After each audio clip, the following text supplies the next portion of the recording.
Carmen walked. She had been walking, and she would have continued to walk if a small voice behind her had not asked, "Can you help me?" Carmen turned. A small boy stood on the sidewalk, wrenching his hands and staring up at her with big, glossy brown eyes. His hair, a tousled mess, matched those eyes perfectly. Had he come from one of the shops? Maybe he'd gotten out of one of the many cars parked along the street. The ability to guess kids' ages usually eluded Carmen, but she put this kid at around 5 or 6 years old. Definitely too young to be out alone in the city. "Hi, were you talking to me?" she asked. The boy answered, "Yeah, I'm looking for my mom. I think I know where she is, but it's kind of far away." "Okay, how far?" asked Carmen. "She usually goes to a building called Michael's on Tuesdays. It's Tuesday, right?" Carmen gave him a thumbs up. "Tuesday, yep. Do you mean like the store, Michael's? How did you get all the way here? That's miles away. I don't think we can walk there." No, the child hurriedly corrected. "It's not a store. It's a big pointy building made out of brick. It has—" "Do you mean St. Michael's Church?" asked Carmen. "Yes." Carmen smiled and touched her hands together prayerfully, grateful they did not have to go far. "Well, that's much closer than Michael's the store," she said. "I'll walk with you to make sure you get there safe. How did you get separated anyway?" The boy shrugged. "Sometimes moms lose their kids, I guess." The grim tone of acceptance with which the kid said this struck Carmen as odd. She wondered if this sort of thing had happened before, and his mom told him that instead of promising it would never happen again. Why some people get to be parents and others don't, I'll never understand, she thought. Lightly tapping the boy's shoulder, she led him back the way she had already come. He skipped to catch up, then matched her pace. "So, what's your name?" Carmen asked. "Clay, what's yours?" "Carmen." "Ooh, that's cool. It sounds like it's from a movie or something." Carmen smiled. "Thanks. Clay's pretty cool too. It's not one you hear very often." "I like it," he said. After half a block in silence, he said, "You would be a good mom." Carmen almost choked. The innocent statement plucked a deep chord in her. Itchy moisture sprung in the corners of her eyes, but she forced the tears back. She couldn't burden this lost little child with her deepest sorrow. That wouldn't be very motherly, would it? "Thank you for saying that," she finally got out. They still had about 3 blocks to go, so she shifted the conversation away from herself. "Tell me about your mom. What's she like?" Clay said, "She's awesome, but she gets sad a lot. But she has lots of friends who help her at the church." "Well, that's good that she has friends. Was she, sad when she left you?" Carmen began to wonder if she needed to do more than deliver Clay to his mother. If she was in some sort of crisis, returning her son might not help either of them. "Oh, I left her," Clay said matter-of-factly. "She was sad, yes, but I had to leave. I wasn't supposed to be with her." "What do you mean?" Carmen asked. "It's really hard to explain, but basically, even though I'm her kid, I couldn't stay with her. We don't get to choose our lives, only how to live them." "Whoa, that's a deep statement," Carmen said, genuinely surprised to hear it come out of the little boy's mouth. She had a feeling he wasn't a normal kid. His eyes had a knowing depth to them, an emotional intelligence. It weirded her out and intrigued her at the same time. "It's something my mom likes to say," he said. As they approached St. Michael's, they saw its towering peak, the cross mounted at the pinnacle, over the tops of the neat trees lining the other side of the street. "Does this look like the right place?" Carmen asked. Clay nodded. "Could you come with me to make sure she's there? I think she's inside, but of course, I won't leave you until we find her, okay?" She led him across the street. "Where were you going before?" Clay asked in the middle of the road. Hurrying him across, Carmen said, "Oh, I was just out for a walk." "You weren't going anywhere?" "Nowhere in particular. I guess I was looking for somewhere to go." They now stood at the steps of St. Michael's. It had never been more than a building to Carmen before. She'd passed it hundreds of times. But that day, she felt tuned in to a spiritual frequency. The church looked like a refuge. It exuded safety and peace. Weirdly, she felt the same feeling when she looked up at the stained glass windows as she did when looking into Clay's eyes, like there was a whole other dimension behind them. "Come on, she's in here," Clay said. He led her up the stairs. Inside the church, Carmen heard voices echoing down a long hallway to her right. She looked at Clay to see if he knew where to go. The little boy didn't miss a step. He started right down the hallway, and Carmen followed. "Is your mom—" "Shh," Clay whispered. "You're supposed to be quiet in the church." At the end of the hallway, fluorescent lights glowed through an open door. Clay stopped just beyond the light and gestured for Carmen to go first. "No, that's okay," she said, shaking her head. But Clay doubled down on the gesture. Carmen hesitantly entered the room. There were 9 women sat in a circle of chairs next to a small kitchenette. 2 of them were actively crying, and one looked like she might start at any second. The others shared similar expressions of stoic empathy. One of them looked at Carmen immediately when she walked in. Her seriousness gave way to a welcoming smile. "Hello, please come sit. We're happy to have you." Clay entered in front of her as Carmen said, "Oh no, that's okay. I was just helping look for—" "Honey, don't let the tears scare you off. You don't have to share anything you don't want to, but it helps to get it out." This came from a second woman, one with dark brown hair and matching eyes. Clay, the boy of brown hair and eyes, smiled at this woman, then made himself at home in the corner, playing with the leaves on an artificial fern there. He seemed content. "What is this?" Carmen asked. The first woman said, "We're a support group for mothers who've lost children." "Oh," said Carmen, taking a step back toward the door. "Then I shouldn't be here. I don't have kids. Can't, actually. I'm not able to have kids." The first woman, clearly the leader, softened and stood. She walked around the circle toward Carmen, who stood frozen, unsure how to behave. The leader put both hands on Carmen's shoulders and slowly led her toward the circle. Another woman said, "That counts. Kids you want and never have are still kids you've lost."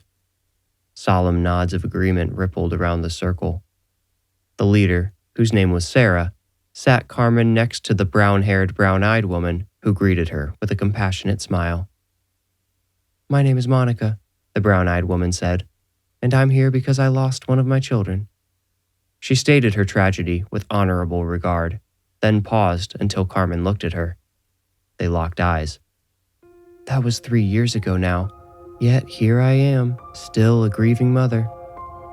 Another woman, Lynn, spoke up. "It's been 4 for me, and I never even met the kid. It was, either me or her, and odds didn't look so great for her, you know?" 2 more mothers told stories too upsetting to retell for the sake of voyeuristic curiosity. One was Sarah. When she finished on the verge of tears, she asked Carmen if she would like to share. Yeah, sure. I'm Carmen, and like I said, I'm barren. Sorry, is there like a more considerate way you say it here?" "Here, we tell our stories in our own words," said Sarah. Out of the corner of her eye, she thought she saw an artificial leaf on the fern in the corner bounce on its own. Carmen continued. "Okay, so yeah, I was born without a womb. Just 0 chance of kids right out the gate. Of course, my parents didn't explain that to me until I'd spent years daydreaming about my future, which always involved kids." Carmen could feel herself growing hot with anger. Anger? That's an emotion she had not noticed before when discussing her condition. People tell you, like, it's okay because you can adopt or whatever, and yeah, that's true, but what if... You're all going to think I'm horrible. "It's okay." This encouragement came from Monica. "What if I'll just never look at them the same way I would look at my own kid? What if I can never tell whether I actually love them the same way because I'll never experience that raw maternal love?" Those are the kinds of fears everybody has, but nobody feels comfortable talking about, Monica said. My son, who passed on, he was my only biological child. I have 2 adopted kids, and I promise I love them just as much as... She trailed off and looked up, blinking. We don't get to choose our lives, only how to live them. I love that, Carmen replied. Your son said it to me on the way. Before she could finish, a strange realization intruded upon her thoughts.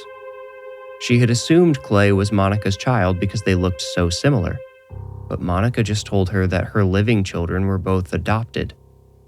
Carmen scanned the faces around the circle, but none looked anything like Clay. He bore such a close resemblance to Monica, though. It went beyond their hair and eyes. It was in the shape of their noses and lips, and even in their expressions, their dimples, creases in their foreheads. So internally confused, Carmen did not realize how the unfinished sentence had wrenched the group, twisting everyone's attention to her and binding it there. Sorry, I guess I don't actually know whose he is. I just assumed, who are you talking about? Lynn asked. Carmen pinched her eyebrows together and turned around to make sure Clay was still in the corner by the fern. He gave her a playful grin and waved with a hand that had been pinching one of the leaves. Freed, the leaf bounced upward to a chorus of gasps. What? Carmen asked. All eyes shifted from the fern to her. Do none of you know him? He told me his mom was here. Sarah slowly rose and stood behind her folding chair, placing her hands on the back and leaning forward slightly, making the metal creak. You know, why don't we leave it there for this week? Carmen, since you're new, why don't you stick around for a minute? I'd love to talk to you about some of the resources available for... Sarah, Monica interrupted. I can handle it. Sarah gave Monica a sisterly look, then clicked her fingernails against the back of her chair and nodded. Monica turned to Carmen, who wished she could just melt through her own chair. Monica's voice didn't sound angry, but she looked upset. Yet Carmen felt it wasn't her she was upset with. Monica led Carmen outside while the rest of the group put away chairs. Clay followed behind them at a distance. Neither he nor Monica spoke to each other. Carmen followed Monica when she started down the sidewalk, away from the church. Monica reached into her purse, extracted a leather wallet, and opened it. From the wallet, she removed a small photo and handed it to Carmen. It depicted Clay as a small child, probably 2 years old. That is the son I lost, Monica said, watching Carmen's reaction carefully. What was his name? Carmen asked, shakily handing the photo back. Clay, Monica replied. But I have a feeling you already knew that. Carmen looked behind them and noticed Clay had left them. She stopped to search the sidewalk and street, but there was no sign of the boy. He brought you here today, didn't he? Monica asked. Her voice was comforting, motherly. None of the anger Carmen had expected to hear soured her tone. Carmen assumed Monica had led her outside to give her an earful about toying with her emotions and making up ghost stories, but Monica seemed totally unsurprised by the idea of her son's ghost. She took Carmen's hand and made her keep walking. Why don't you seem surprised? Do you see him too? Carmen asked. Only once, Monica answered, but that was enough. It was enough to know he's still out there, and he'll be there whenever I cross over. But until then, I have 2 happy, healthy kids to raise. It must be hard to wait, Carmen noted. Monica noticed the darkness in her tone and took her hand, giving it a squeeze. It is, she said. But someday, in eternity, I'll look back on this life and wonder at how short it really was, and I'll treasure every moment I spent in it. That's what keeps me trying to live my best life. Someday, when I am with Clay again, I'll have great memories to share with him. Carmen and Monica stopped into a coffee shop and continued their conversation late into the afternoon. They exchanged numbers and met again later that week. Carmen became a regular at the weekly support group meetings, and she and Monica almost always went for coffee afterwards.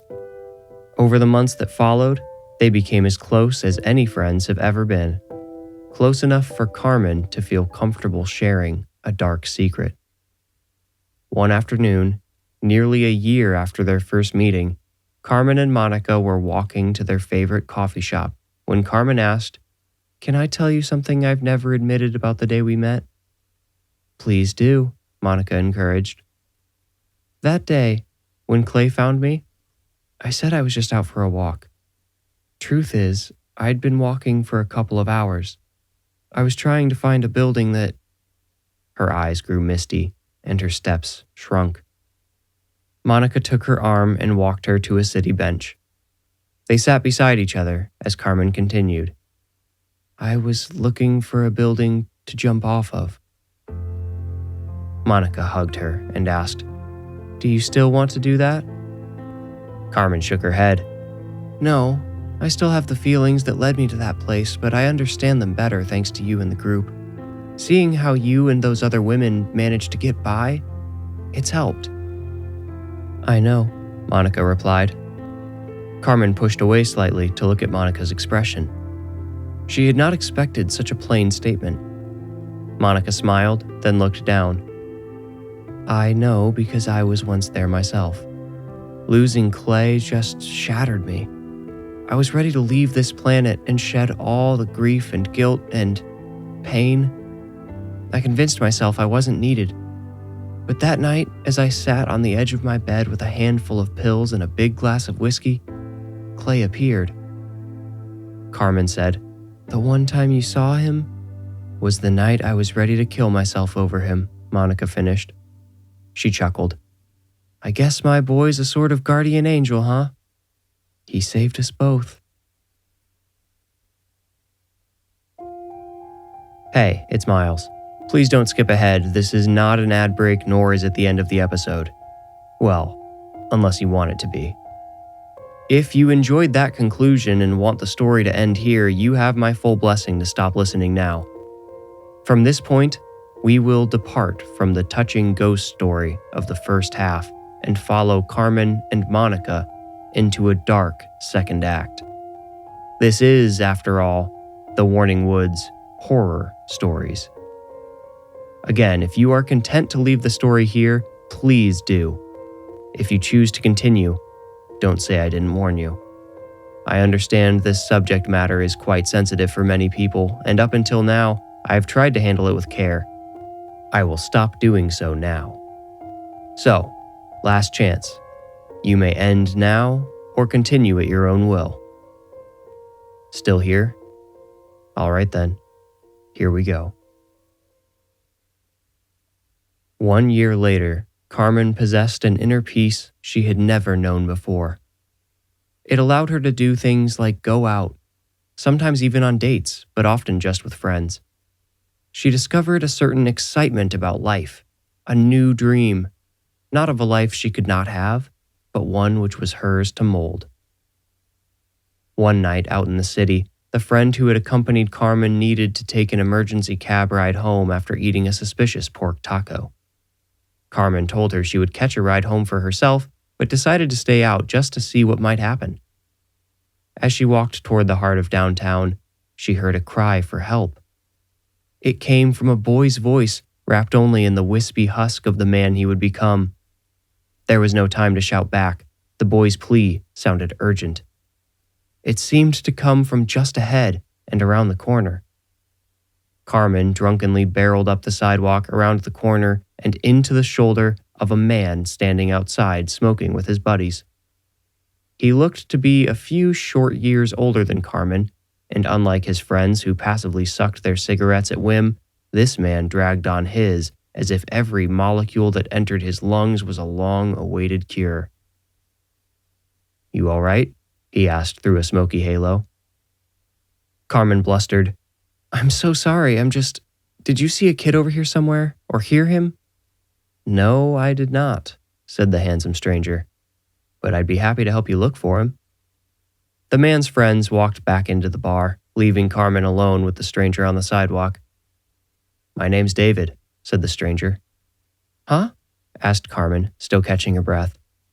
David extended his hand. "David." Carmen introduced herself and told David about the voice she'd heard calling for help. David said, "Well, I definitely didn't hear anything out here. Want to go check inside?" Was it a line? Of course it was.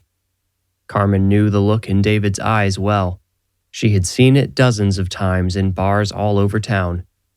But she trusted what surrounded the look that night. David's honest face. With a final look around for anything amiss, she let him take her inside. 3 weeks later, Carmen scheduled a follow-up appointment with a receptionist while her gynecologist sat on a stool in the exam room, puzzling over the results she had just shared. Carmen was, impossibly, pregnant. Her whole life, doctors had told her no surgery or treatment would ever allow her to conceive, yet Carmen now carried a perfectly viable 3-week-old fetus inside her. Carmen posted a note behind the bar where she and David had drank together that night. It read, "David, please call me. Sincerely, Carmen." And then her phone number. Over the following days, she received plenty of texts and calls from men pretending to be David. She warded them off with the baby.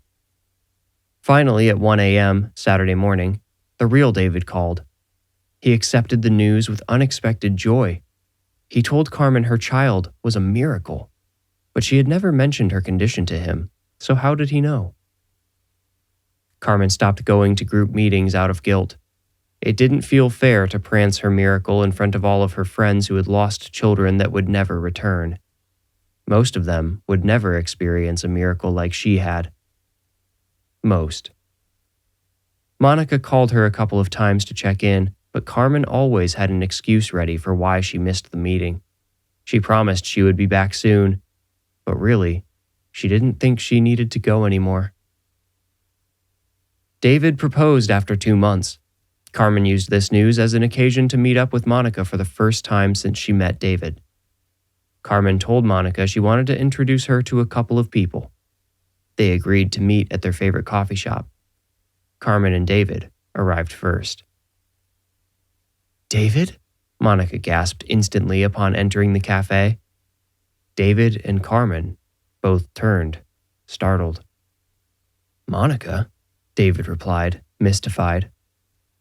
Of Carmen, Monica asked, "Is this who you wanted me to meet?" "Yes, he's my fiancé," Carmen answered, concerned. As you have perhaps deduced, David had once been married to Monica, and they had one child together, a boy named Clay.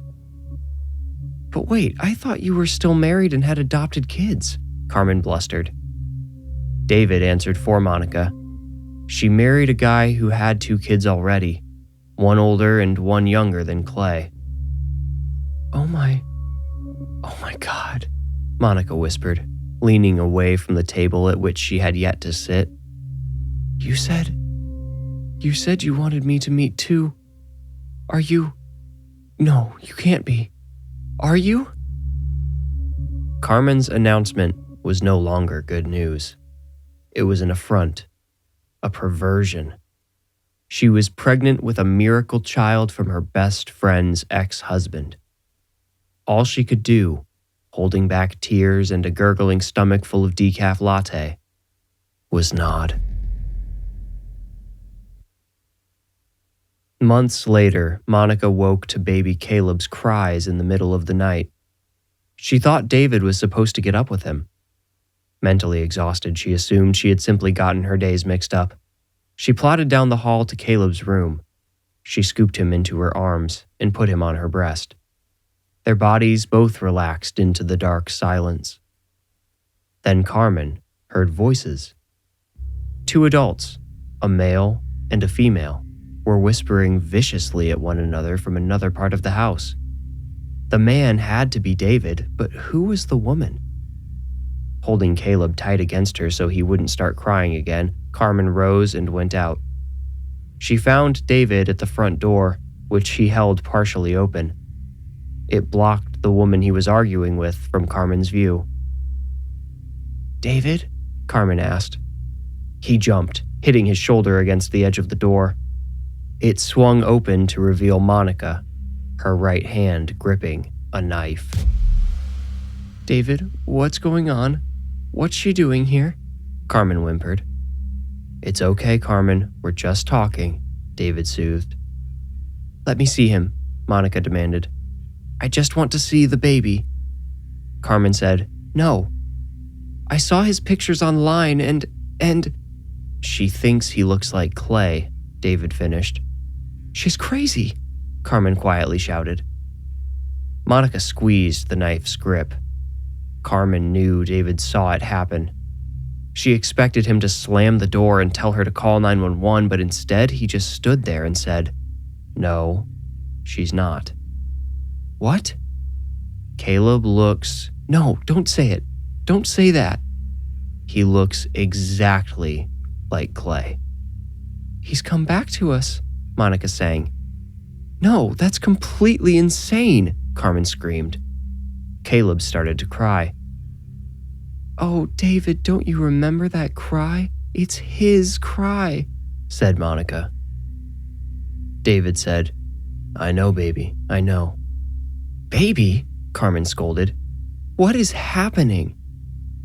Monica stepped into the house, passing right by David. Carmen said, "David, stop her. Stop her right now." He did nothing. Monica stepped closer to Carmen. Carmen stepped backward, but she came up against a wall. She didn't want to run back to the bedroom because she knew she would end up trapped. Monica closed in, knife quivering at her side. "He's so beautiful," she said. She turned to David. "Babe, how did you not realize sooner?" David looked at the floor and admitted, "I knew. I knew right away." "He's not Clay!" Carmen screamed. Caleb screamed louder. "Carmen, don't you remember the night we met?" David demanded. "Do you remember what you said to me?" In a stew of frustration, confusion, and terror, Carmen sarcastically answered, "That night's a little blurry, David. There's a knife inches from my baby at the moment." David said, "You told me you heard a boy calling for help. You were trying to find him."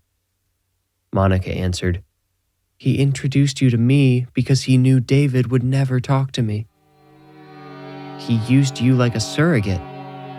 "You're saying your 2-year-old son plotted all of this?" Carmen asked, looking for a chance to run. "You saw him yourself. He isn't 2 anymore, Carmen," Monica answered. "He knew his return would bring us back together. He knew he could make us a family again." Carmen, defiant against all risk to herself and Caleb, said, "No, you can't have him. Neither one of you. You're both insane." "Babe, can you go wait in the other room for a minute?" David asked Monica. She grimaced at Carmen, then did as he asked. As soon as she was gone, the rising tension evaporated. David hugged Carmen tightly.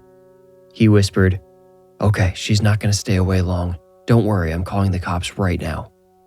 He showed Carmen his phone, on which he had just dialed 911. She basked in relief. David told her to sit down, which she did on the couch. Caleb calmed down. The phone rang only once before a dispatcher picked up. David said, quite loudly, "Hello? Yeah, she's got a knife." "David, keep it down," Carmen hissed. But David kept speaking in his panicked tone. "Yeah, my fiancée, she's got a knife." "What? Wait, no," Carmen shouted, jumping up from the couch. Caleb started wailing again. "She's got a knife and she's holding our son. I don't know what to do. Please come fast." He hung up. Monica came out. She and David cornered Carmen, who tried her best to shield Caleb from their crazed gazes and greedy hands. "Give him to me, please," David said, gently. Carmen said, "Never. All I have to do is wait out the police." Monica immediately raised the knife above her head and stabbed it into Carmen's shoulder blade so quickly its moonlight glint looked like indoor lightning. Carmen screamed and fell to her knees, almost dropping Caleb. David towered above her. He picked up a decorative rock from the entryway table. "Please don't," Carmen begged through tears. "Give Clay to Monica," David ordered. Carmen cried, "It's Caleb!" But when Monica reached for the baby, Carmen let her take him. For a moment, her last, she thought David would put the rock back. Instead, he thrust it down onto her upturned face, crushing her skull and snapping her neck in one quick blow. Monica disappeared before the police arrived. They found David distraught, bloody, and holding his crying baby. He claimed that he had to rescue Caleb, he used the boy's legal name, from Carmen's arms. In the ensuing struggle, he said he accidentally stabbed her and had to finish her with the rock to prevent her from killing the baby in retaliation. David's story became a local sensation, and David himself a local hero of sorts, until his ex-wife Monica abandoned her husband and 2 stepchildren to remarry David.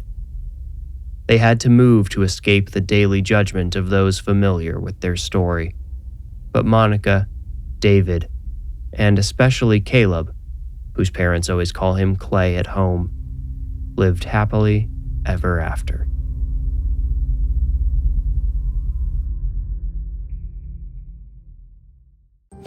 If you enjoyed this story, please leave a like and subscribe to my channel. You will get a new story every week if you do. If you feel ready, meet me here next week for another journey into the Warning Woods. Thank you for listening.